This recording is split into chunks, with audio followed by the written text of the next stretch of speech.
David Fegan, thank you so much. I really appreciate your time. So why are you running for Congress? Well, the big reason I'm running for Congress is to ensure that we have a bright future. There's so many things we're dealing with right now that we have been dealing with for hundreds of years. If we look at illegal immigration all the way to healthcare, there's been problems with it since day one. And politicians love to say that they'll fix it. That's their big thing, is we have a big plan to fix it. And they will go up to Washington and fix it, but they don't. They normally just sign a bill. I feel like that's just part of the job. I feel like you need to go in there and fight and make bills. Everyone needs to be introducing stuff on the floor so that we can have real solutions to these problems, because I don't want my future grandchildren to have to deal with the same problems we're dealing with today. And a big reason why I'm running now compared to like 20 or 30 years from now is so that these problems can be worked with and figured out before, like I said, my grandchildren coming around. I've worked in business, and business is where my heart is. And ever since I was little, I've always wanted to go into real estate, and I'm in that right now. Been very successful, owning office buildings to dealing with huge CEOs, like the former CEO of Burlington Northern, great guy, Matt Rose. We dealt with him, he invested with us, and even Kenny Marchant invested with us, our current congressman. And making deals is the easy part. It's fun making deals, but passing something that is legitimate and that will actually have solutions is hard. But it takes people who can sit down, push through it, and I think that's very valuable. Someone like that was in Congress. If you're a freshman entering Congress, you're on the low side of the totem pole, right? So how do you make a difference? Well, the beautiful thing about me is that there's always been obstacles in my way to get through things. Even I'm 25 years old. A lot of people look at that as unexperienced or stuff like that. And I've dealt with that my whole life. I've had dyslexia. So since I was little, I was told, hey, you should probably step back. You shouldn't do this, do that. But I overcame it. And now I speak Arabic, the second hardest language in the world. I speak Spanish. And it's about working with people. It's about tenacity. It's about working through your problems. Yes, I will be a freshman, and people do look down on freshmen in Congress. But I've already dealt with a lot of congressmen, like Jody Arrington in West Texas. And he's a good friend of mine now. And I've worked with people who are going to be running for Congress now, and I hope that we can build a coalition to fight for the right things, because sitting back is what a politician would do and just wait his turn. But I don't plan on doing that. I say 3 terms, and I will fight as hard as I can to get all these things fixed. So you're going to self-limit your term? Yes, sir. Yes, sir. I say 3 terms. Why is that important? It's important because I'm going to fight as hard as I could for those 6 years. And I don't actually think that anyone could fight any harder for specific issues more than 10 years. So I say 6 years, I will fight as hard as I can, and then allow for new ideas to be inputted, new things to be fixed, so that someone new and fresh can come in and fight for the same things I was fighting for. Because we see these incumbents who stay in for about 20, 30 years, and they get laxed. You can't even call them, you can't even talk to them, and they're your representative. And it becomes literally a career because they're so disconnected from society. Let's say I go up to Congress. I make $180,000 a year. That blows my mind. One day, 1 year in, I get free healthcare, some of the best healthcare in the nation, and I get free pension. 1 year, 1 day. They're so disconnected from society that they think that healthcare is okay. They think everyone's just complaining about nothing. Healthcare is terrible here. And especially, I get a pension for 1 year, 1 day. In Irving, Texas, they were trying to petition for being a police officer for 20 years to get their pension. And my competitor decided to block that. For 20 years of being on the service, putting their life on the line, they can't even get a petition, they can't even get a pension.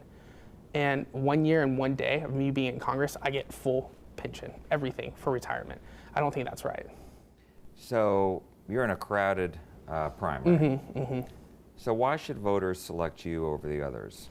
Well, a big reason why they should select me is that I know how to unite people. I know how to get things done. And at the age of 25, what I've done with nonprofits through the business world, it's incredible. We see a new age block coming in right now for voters. We see Gen X, Gen Z, they're gonna be the new ones introduced into the voting. They're gonna be voting in this upcoming election, and they wanna see someone who will actually represent them. Also, we have a huge influx of immigrants coming into the United States from the Middle East and also from South America. And I can connect to them in a very unique way to allow the Republican Party to bring in new people and to secure this seat, especially when I go into Congress. I love law. I love dealing with rules, and I love using them for our benefit. I fought for myself in business, and I made myself a great living. So why can't I go to Congress and fight for y'all to do that? And so this is your rationale then for your candidacy, your youth, your ability to communicate with people, but how does that translate to passing legislation? So legislation is a very tricky subject. You don't just need intelligence, you need to know how to deal with people, how to get things passed. You could have the best law possible that you're trying to pass, but if you can't get the votes, it really doesn't matter what the legislation was. So it's about building those connections. It's about connecting with people, figuring out, hey, what do you want to see in a bill? What do your constituents want? This is what my constituents want. And I mean, saying that I am young is a great thing because I can bring fresh ideas. But the previous minority speaker of the House, Speaker Ryan, he was only 30 days older than me when he got elected. So it's not really that young, but I think that it's a great opportunity to refresh this seat because Kenny Marchant's been there for so long that new ideas would be a great thing. What are your top priorities? So my top priorities would have to be, I want to deal with our illegal immigration problem. We see an influx of people coming into this country. And I call it almost an invasion, where they just walk across the border, and it's not right because there are legal immigrants who are coming into this country who waited 10, 15, 20, 30 years to come in here. They're paying a ton of money. They're doing it the right way. And it separates their family because some of them get in at certain times, some have to wait. And it's just not right to them. You should go and ask some of the legal immigrants out there what they think about it, and they get very upset. And also, we don't know who's here, also leeching off the system. There's so many different aspects of illegal immigration that need to be fixed. And there's some real problems that are being introduced right now that can help solve that. I believe building a wall is one of them. A lot of people want to say you can go under, you can go over a wall, and that's very true, you can. But at least we start somewhere. We at least stop the problem, make it less, easier to get in.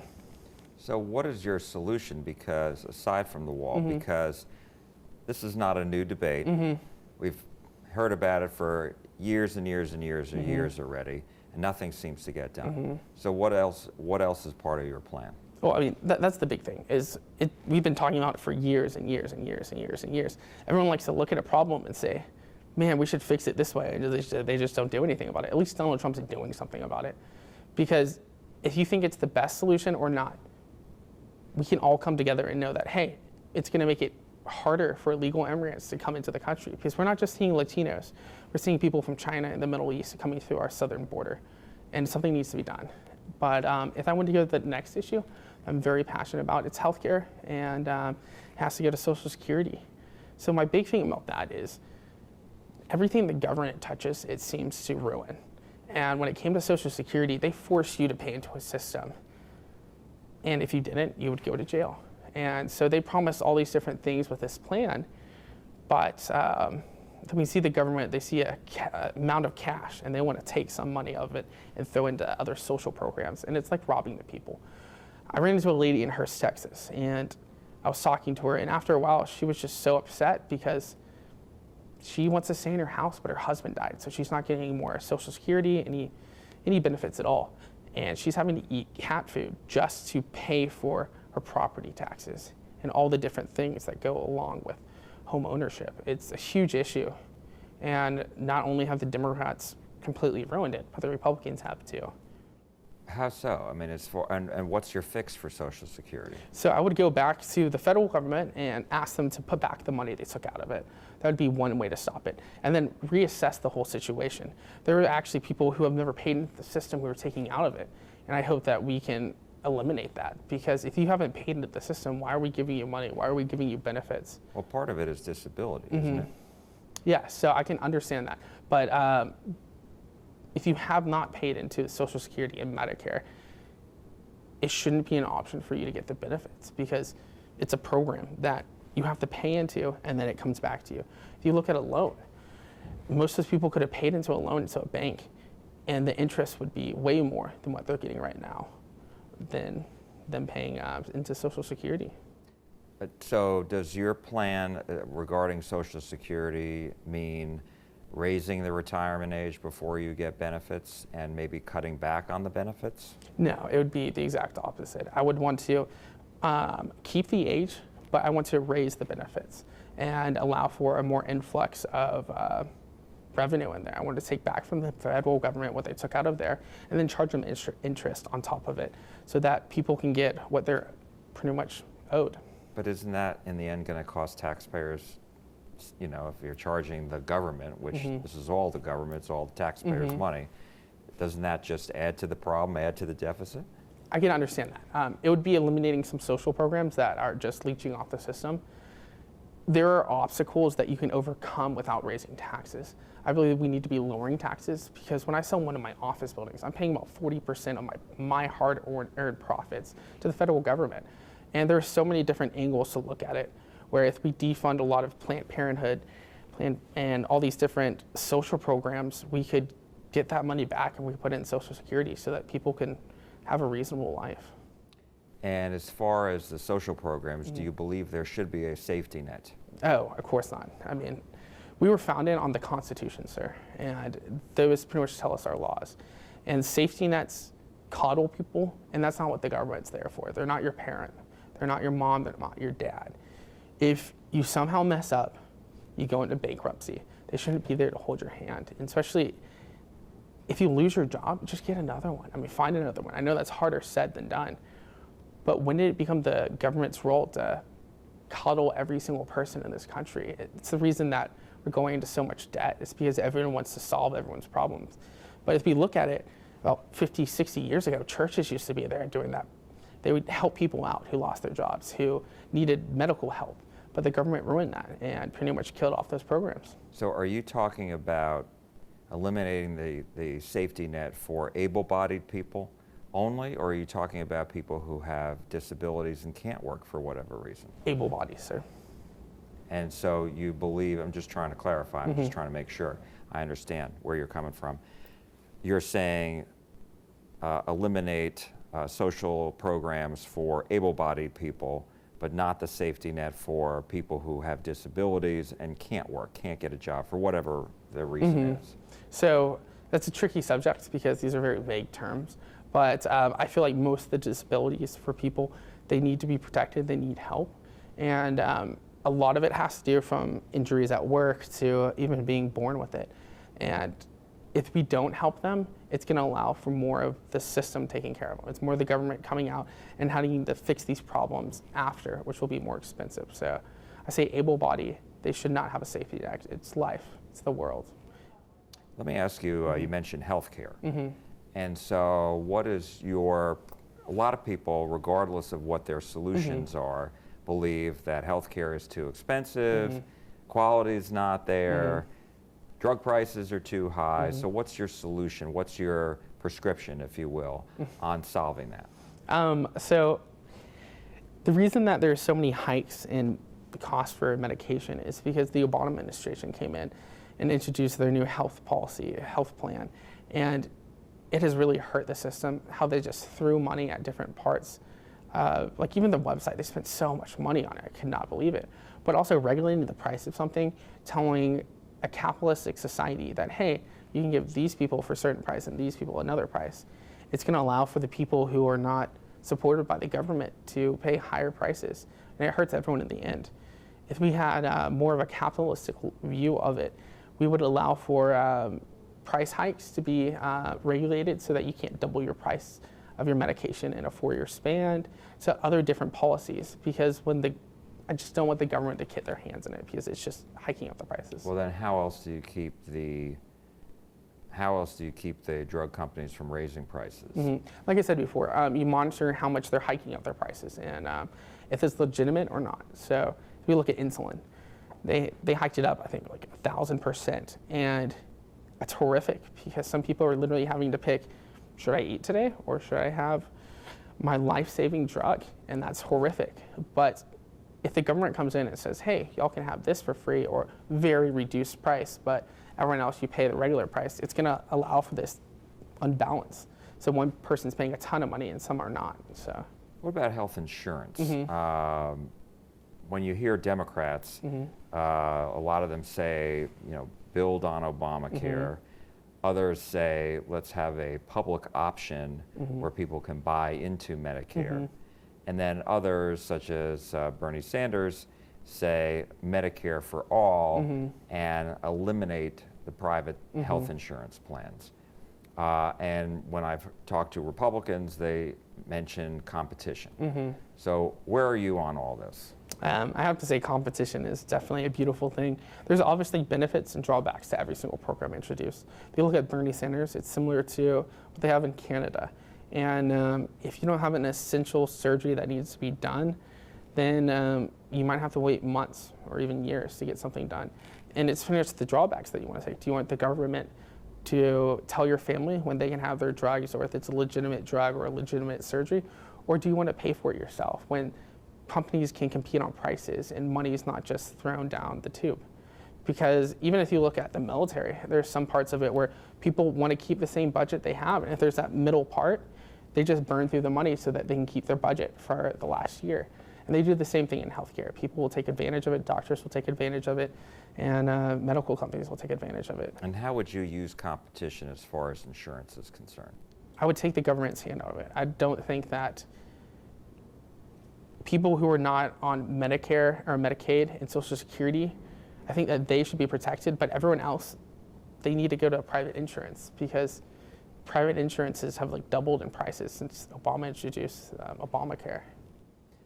Let's talk about guns. Where are you on adding background checks and adding to them, and red flag laws and those kinds of things? So we already have background checks, and I want to ensure that they're used properly. People actually go through and do the background checks. There's so many different problems with the background checks right now because they don't check every agency on who's on their list or not. But also with the red flag law. I have a brother who's a Democrat. I'm a strong Republican, and if the red flag law got passed, assuming everything stays in the bill that is right now, my guns would all be taken away. I have many of guns, and he could just go and say that, hey, I don't think he should have guns. I don't think he's mentally stable or whatever. Like, not approved doctors are saying that, and that's a problem. And the funny thing is, one of my competitors, she got endorsed by Dan Crenshaw. And Dan Crenshaw led that bill into office. He is the biggest rhino I've ever seen, because one minute he's gun-ho, I want guns, and then he introduces a bill that directly violates the Second Amendment. And it really upsets me when I see that. Is there any room for due process in a red flag law? I think that there would be, but I think that pretty much calling the police or telling the authorities that, hey, I don't think someone has a stable mind or they're going through something, come pick up their gun. I don't think that that's reasonable, and it should ever be allowed to be like brought in, because even if they didn't take away my guns, I would still be written down on the police report. And if any like murder happened and I was a suspect, it would really throw up some flags. And I just don't think that's legitimate or reasonable, because the people calling in aren't doctors. They have no license. It's pretty much their personal opinion, which is irrelevant. Let me ask you, now that impeachment is over, Thank the Lord. What should come next in Congress? Because there are Democrats out there who say the president still needs to be investigated. And what do you say to that? I find it funny. I really thought the whole impeachment process was really funny, because that wasn't the first time they tried to introduce impeachment of our president. They did it multiple other times for multiple other reasons that were just illegitimate, just pretty much dumb. And they're going to keep on attacking him, and the bigger reason why is because he gets things done. He's the only president I know of that has actually followed through on all his campaign promises or is still working on them. And I think that's very honorable. And I think that the Democrats are going to scream and throw a hissy fit until he runs out of all his terms. So I don't think any investigation should ever happen on him.